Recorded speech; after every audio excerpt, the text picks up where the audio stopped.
My name is Wright. I am the voice of reason. I speak for the Last Crusade. The Christian Commonwealth trusts God, not man, and therefore surrounds the great and powerful with checks and balances and stumbling blocks to impede their ambitions. The Christian Commonwealth takes to heart the admonition that the first shall be last and the last shall be first. Therefore we seek to be ruled not by masters, but by servants. The fool in his heart says there is no God, and so the poor fool must place his hope in man. He must place his hope in human schemes or in inhuman natural forces of evolution.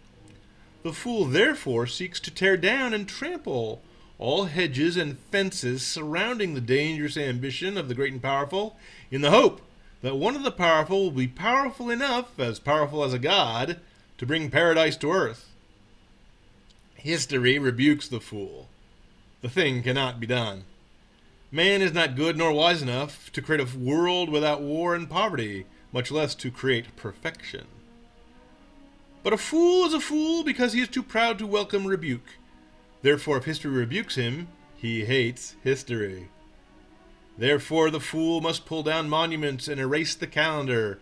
The fool must make every year one of his glorious revolution, in order to silence the testimony of history. Once ignorant of history, he cannot learn from past failures, and so he redoubles his efforts and makes the same mistakes again and fails again. Instead of paradise, he creates tyranny, slavery, mass graves, and oceans of blood. It would be comical if it were not genocidal. He has no real answers to the obvious objections to his utopian schemes, and so he must utter facetious objections. These facetious objections are not very difficult to answer. The most commonplace facetious objection to the open and obvious evils of utopianism, raised whenever those evils are mentioned, is to say that true utopia has never been tried. True utopia has never been tried, so says the fool, and he dismisses all flaws found in prior failures as irrelevant to the current utopia.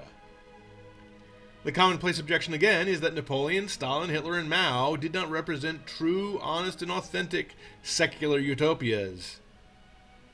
So, when you hear nattering wags utter the tired canard that true socialism has never been tried, you may borrow the wise words of Mr. Hans Schantz from his book The Hidden Truth. Quote, "Would you say the Aztecs never practiced real human sacrifice because they never did get their crops to grow reliably, no matter how much blood they shed?" End quote. Again, you may hear the objection that those bloodthirsty socialists found overseas differ in some nuance from the ever so civilized and polite and ever so honest socialists found here. You will hear the objection that the left is not a monolithic bloc. You may hear that there are good-hearted and peace-loving leftists in the West, democratically inclined leftists, who do not butcher thousands and tens of thousands and hundreds of thousands of innocent souls, showering and bathing in blood. To answer that, I have but one word: abortion.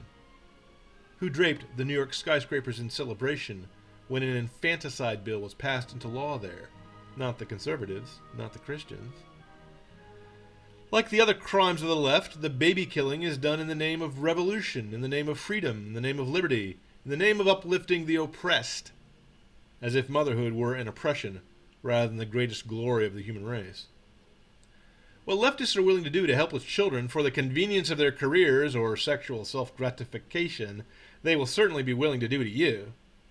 Again, you may hear the facetious objection that the Russian and Chinese and Indonesian and South American and Cuban and French utopians, leftists and socialists, might indeed butcher men in the millions and rape and steal and lie and lie and lie without leave or let, but that the ever so civilized and polite and ever so honest socialists in England and America would never ever do such a thing. The civilized and polite and ever so honest socialists in England and America interred the Japanese, lynched the blacks, took the world off the gold standard, abolished private ownership of guns or tried to, and orchestrated a slow-motion invasion of Christendom by hostile migrants. They cheer and organize and fund Antifa thuggery, race riots, looting, arson, and chaos. They cheer and organize and fund police being shot by snipers, and schoolgirls being nail-bombed by terrorists, and so on and so on. This is a difference of tactics, not of strategy. In Russia and China and Mesoamerica before the revolutionary seized power, they also attempted to win their victories by stealth, deception, and misdirection in order to achieve the power their power lust craves. The truth is that the American Constitution, by having a non-hereditary executive able to be demoted by vote rather than, as in the English system, only by regicide, rid the common law of the vestiges of hierarchy Norman conquerors felt they had to impose on Saxon commoners in order to maintain their social hierarchy. Senators came into position by appointment of the several states in America, rather than, as in the House of Lords, having the franchise be restricted by their birth. There were other minor tweaks so as to maintain the independence of the judiciary and so on, but the American Constitution was basically the English Constitution, merely put into a written form, and with certain unwise infelicities corrected. In that sense, it was not revolutionary at all. In another sense, it was the most revolutionary revolution the world has ever seen, since at no time prior had any man ever lived nor maintained a social order without an hereditary hierarchy. To be sure, there still was an order within the American constitutional system, but no position was inherited, and more to the point, no position in the federal government could disqualify a candidate on the basis of birth. There is, of course, the one exception that the president must be born a U.S. citizen to stand for office. And again, neither women nor slaves could stand for office in the federal system, or those without property or trade, but these were differences of degree, not of kind, and the principles on which the law was based urged them to be reformed, which they since have been. So the function of this non-inherited federal order was to see to the peaceful transfer of power and to quell the tin dangers from tyranny and from democracy. This is, of course, another word that is never used correctly. The founders spoke of democracy only in terms of contempt, since a direct rule by a mob is even more prone to tyranny than any absolute monarchy. Safeguarding the rights of the individual is nigh impossible, since there is no one to watch whatever watchmen are granted the seductive powers of coercion that lawmakers and lawmen, by their nature, must have. Liberal theory says that a moral nation, that is, a Christian nation, can be trusted with self-rule, since the people will abide by the safeguards of a limited government of checks and balances, restrained by written laws and impartially enforced. Christian gentlemen, if they are faithful, will follow and fear a God whose law is above human law. So the need for human enforcement of daily acts of kindness and courtesy to one's own neighbors is minimized. A Christian, in other words, can be trusted at least somewhat to restrain himself without the restraint of law, to keep the law and keep the peace. He can be trusted with a firearm and with a ballot box. He will put his nation above his faction. His conscience is healthy and therefore must be free.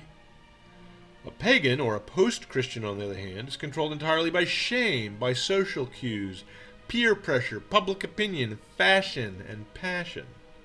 He cannot be trusted to obey the law except when the threat of punishment is clear and near. If he has a ballot, he will vote himself largesse out of the public coffers. If he has a gun, he will assassinate political opponents. If ever a single shot was fired at a president of the United States that came not from the gun in the hands of a left-winger, I cannot bring it to mind.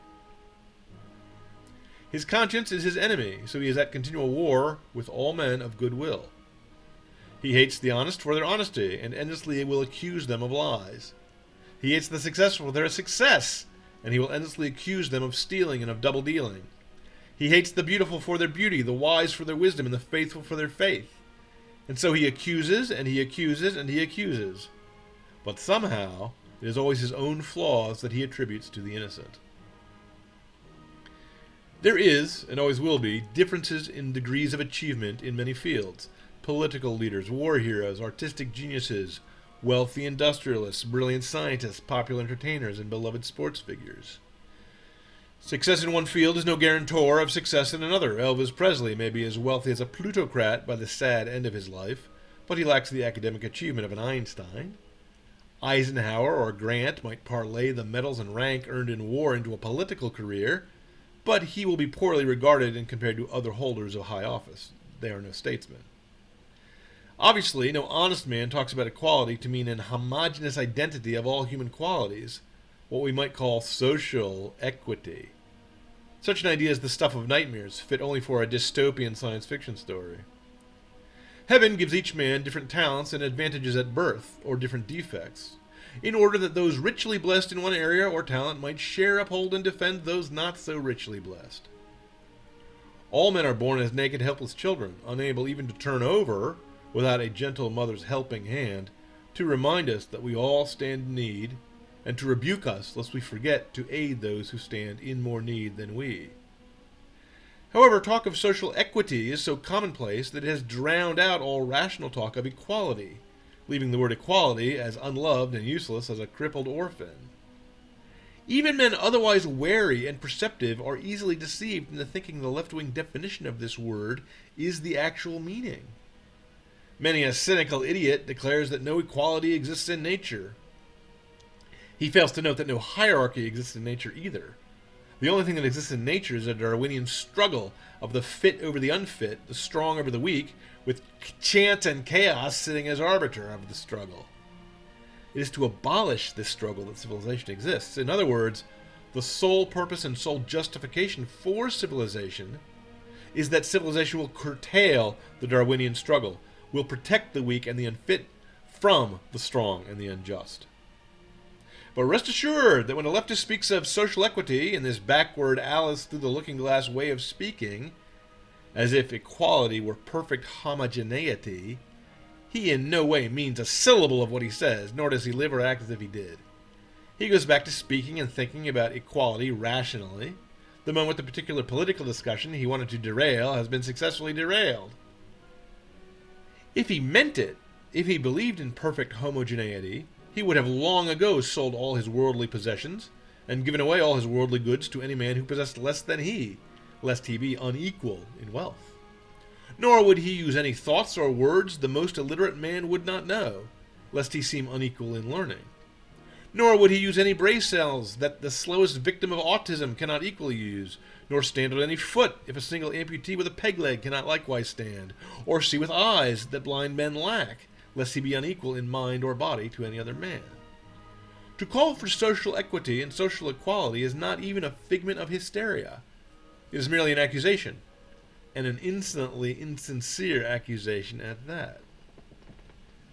The accusation is that since Americans eliminated kingship as a means of selecting leaders by birth, therefore Americans should also rob the rich and distribute his wealth to the poor, should also punish the successful, should also allow the sexual pervert the same honors of matrimony as the decent and chaste are allowed. And also we should dismember the hale and blind the sighted, etc., etc. True and perfect equality, so the accusation runs, would prevent any son from inheriting even a groat of his dead father's wealth. Obviously no one desires this outcome, and obviously the leftist cannot admit his real motive. The old hierarchical social form contains an injustice born solely out of the need for the sons of a conquering invader, like the Normans, to keep the sons of the invaded, like the Saxons, away from the possibility of rebellion. A stratified, class-based, or caste-based society maintains privileges based on birth because of a danger that the ambitious and talented children of the low-born, if allowed upward social mobility, might achieve power and influence that high rank otherwise would grant, but would have no loyalty to the ruling regime that has oppressed him and his ancestors for so many years. The left wishes to return to exactly that sort of social hierarchy, but it is impossible to persuade free men to give up their guns and their dreams and their dignity. It's impossible to persuade free men to accept chains and fetters if the matter is stated bluntly. So the only way to persuade the unwary to surrender liberty is the very successful way the left has been using throughout the entire modern age, since the French Revolution, if not earlier, by pretending that liberty, equality, justice, and rule of law is not enough. Liberty, equality, justice, and rule of law are portrayed first as being merely awkward adolescent stages between the primitive childhood of the ancient regime and the glorious maturity of Utopia destined to be evolved into existence. Liberty will become perfected into social liberation, that is, your neighbor's goods will pay for your sins and entertainments, and his sweat will fill your larder. Equality will become perfected into social equality, that is, each man will share all the fruits of his success with the unsuccessful to eliminate any cause for envy. Justice will become perfected into social justice, So the innocent will be condemned and the guilty exonerated, each according to his skin hue or group identity, and none according to his merit. And rule of law will become perfected into unrestricted, anarchic, and irresponsible elites, preferably anonymous, and answerable to none. Mass murder will then follow, as reality will simply refuse to cooperate with the utopian program, and the pre-selected, pre-condemned scapegoat class will be burnt as a Holocaust.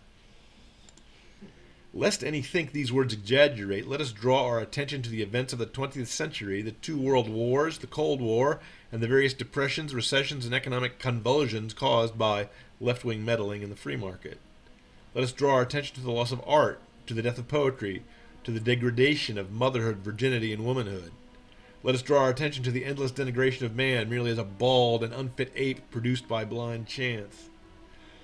More to the point, let us draw our attention to the mass murders, mass appropriations, and universal regimes of irrational and unconvincing lies, and more lies promoted by the left after their beloved spokesman Nietzsche in 1882 declared God to be dead.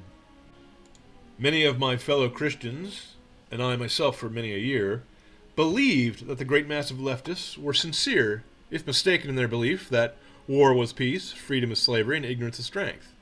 May God forgive our naivete. The victims of these endless lies might indeed be fooled, at least during their youth, especially considering how carefully the left has maneuvered itself into positions of monopoly in the fields of entertainment, news reporting, teaching, and so on and on. But the perpetrators of the fraud cannot be unaware of the obvious. A schoolboy with 1 semester of economics can see all the flaws in socialism. A child can see that it is unfair to condemn the innocent based on race or group identity. Any rational man can see that justice cannot mean injustice, and that equality cannot be tyranny, and that rule of law cannot mean the abolition of law. An idiot can see when successful people in America, scholars and senators among them, pretend to be American Indians, or pretend to be Negroes, or pretend to be the victims of oppression, when in fact these people are the most pampered, most indulged, and most privileged creatures of all human history. Even an idiot has intelligence enough to have his intelligence insulted by such pretenses. Such a yearning for victimhood as a red badge of courage is an insult to those who have actually suffered real victimhood. It is moreover a double insult to anyone who cherishes honesty, because he then must be chary of his own charity, lest he be bamboozled.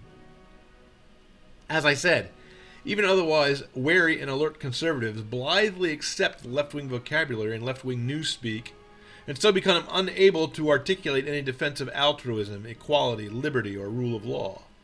They regard themselves as defective because they have no ideology. Such words are pure foolishness. Ideology is the defect. Ideology is what crippled men who flee Christ find to fill the void left behind by a rejection of the moral order of the universe and of the meaning of life. Ideology is an ersatz religion, a substitute, a mockery, a hired harlot used by the desperate who wish for the joys of a marriage bed but have no wife to love or to be loved by. After a century of utterly unambiguous results, no one can honestly believe socialism will work the next time it is tried, provided we merely butcher more innocent people and kill more priests and pastors. Of course they know their arguments are garbage. Their evidence testifies against them. That is why not a single leftist left makes arguments or proffers evidence or attempts any rational discussion to persuade the undecided. Instead, the leftists will accuse the undecided of being bigots, racists, haters of those afflicted with sexual disorders, haters of women, or ironically, haters of the Jew. The chaos, murders, lies, and breakdown of society, the race riots, the poverty, the misery, and the hatred that they spread are not accidents, are not unintentional side effects of a theory that is sincerely held but simply wrong. No. Chaos is the theory. It is the point. It is the goal. A leftist, for example, who actually cared about greenhouse gas emissions would promote nuclear power plants. But an energy shortage and oil crisis is the goal. Lack of energy is merely one of many factors meant to produce a permanent state of poverty and to produce and maintain a wealth gap between the most rich and the most poor. And this in turn renders the poor helpless and unable to imagine rebellion. Minimum wage laws likewise add to the factors encouraging a permanent poverty class, as does union thuggery and high crime rates. Surely you did not honestly think the leftist hates cops because they love criminals. They hate cops because they need the poor to be suffering continual crime. It helps to keep the poor poor and dependent if the crime rate is high. Likewise, a leftist who honestly wished the best for women would hate and denounce and oppose Sharia law, whose practice demotes women and makes them vulnerable to the most grotesque and crippling mistreatment of any group anywhere on earth. Likewise, for any leftist who honestly wish for the best for sexual deviants, under Sharia they are executed, not cured. But in the current generation, the Mohammedans are more useful as a tool to erode Western civilization, and by creating endless chaos, than any other group. So they occupy a privileged position in left-wing regard. Likewise, a leftist who honestly felt even the smallest drop of compassion for the poor would be a more ardent capitalist than Ayn Rand. The events of the last 3 centuries make it plain for anyone with eyes to see what it is that lifts the poor out of poverty. The accusation of the left is that America's wealth is due to her legacy of slavery. This is a goofy accusation and makes no sense even on its own terms. By that logic, since slavery has made a comeback in Africa and Southeast Asia, these regions should be burgeoning with wealth, instead of sliding surely into chaos. Slavery produces wealth very poorly compared to a free market. The Old South was economically backward compared to the free and industrialized North. And since the Southern generalship and fighting spirit was in all respects superior to the Yankee, it is the Union's economic superiority and nothing else which lost the war for the Confederates. Slavery, and the moral and economic weakness slavery produces, spelled the doom of the slaveholding Confederates. There is irony. And so on for all left-wing policies. Once you see the pattern, you cannot fail to see it. Nothing is actually meant to accomplish what the left sets out to do. None of it is real. It is all just talk, or rather, it is all just shrieking accusation. Such accusations actually contradict each other, and none of them can be taken at face value. If a conservative is a misogynist for saying that femininity is innate to women, then he cannot be a transphobe for denying that a eunuch with silicone boobs attached to his nipples is barred by birth from being feminine. Likewise, if a conservative is a homophobe for saying homosexuality is a choice, not a genetic fate, he cannot also be a binarian bigot for saying there are only 2 sexes established by one's genetics, not a matter open to choice. If a conservative is a jingoist for saying his motherland is worthy of patriotism and love rather than being a racist hellhole, then he can also be a xenophobe for wanting to exclude illegal aliens from trespassing into such a hellhole and suffering from such racism. The liberal seeks to undo the liberal world order established after the post-Reformation monarchic theory of divine right lost all its credibility. What they want is an elite backed by a class of loyal mascots, ruling poor and wretched peasants who have no rights and no dreams, with a jackboot eternally stamping on the faces of a class of untouchables, scapegoats who are forever to be blamed for any and all ills. What they want is for God to be dead and themselves on his throne. Their hero is the father of lies. Saul Alinsky, the author of Rules for Radicals, their gospel, dedicated his book to him. No wonder they are liars.